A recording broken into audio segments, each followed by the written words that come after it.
అందరిలా స్పెషల్గా కనబడాలని చాలా మంది ఏమేమో చేస్తుంటారు. కొందరు గోర్లను కత్తిరియకుండా మస్తు పొడువు పెంచుకుంటారు.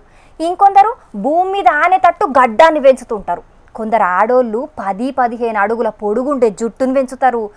ఇట్లా చెప్పుకుంటా పోతే రికార్డులు కొట్టడానికి చాలా మంది ఏమేమో చేస్తుంటారు. ఇగో గీడ కూడా ఓ అంకుల్ అందరికంటే స్పెషల్గా కనబడాలని ఏం చేసిండో చూడండి. వామ్మో, మీసాల మీద నిమ్మకాయలు నిలబెట్టేటోళ్లను చూసినాం గాని ఈయన మీసాల మీద నిమ్మకాయలేంది, దానిమ్మకాయలు, గుమ్మడికాయలు, పనసకాయలను కూడా మీసాలకు గట్టి గిర్ర గిర్ర దిప్పేటట్టున్నాడు కదా. దండం మీద జాగలేకపోతే బట్టలు కూడా ఆరేసుకునే సౌలత్ కూడా ఉన్నట్టున్నది ఈ మీసాలను చూస్తుంటే.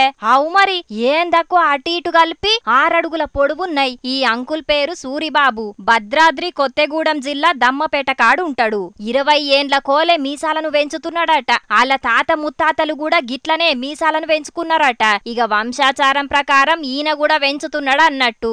అగో ఆడోళ్ళు గదా జుట్టును చికెముడుచుకున్నట్టు ఈ అంకుల్ 6 అడుగులున్నగా మీసాలతోని బయటికి పోయినప్పుడు తిప్పలు కాకుండా ఇట్లా చెవులకు జుట్టుకొని పోతాడట. నీ యవ్వ, గీ చలికాలంలో చెవులకు చలి పెట్టకుండా అంకుల్ నెత్తికి కుల్ల పెట్టుకునే అవసరం కూడా లేదు. పోన్రి మంచిగా మీసాలను జుట్టుకొని చెవులను కవర్ చేసుకోవచ్చు. మీసాలు గింతున్నాయంటే మరి అవిటి మెయింటెనెన్స్ కోసం దినం ఎన్ని తీర్ల నూనెలు ఊతాడో ఎంత ఖర్చు పెడతాడో అని అనుకునేరు. మీసాల కోసం ఇప్పటిదాకా రూపాయి కూడా ఖర్చు పెట్టలేదట.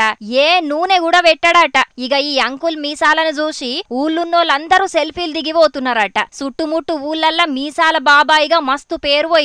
అవు అంకుల్, నా మీసాలతోని బండ్లను గుంజుతా, కార్లను గుంజుతా అని గిన్నిస్ బుక్కోళ్ళకో లిమ్కా బుక్కోళ్ళకో మతలబ్ చేయకపోయినావు ఇంకా ఫేమస్ అయితుంటివి. మీసాలు భూమి మీద ఆనేటట్టు చేసి అటెన్ కాళ్ళను పిలుస్తాడు కావచ్చు. All the best uncle.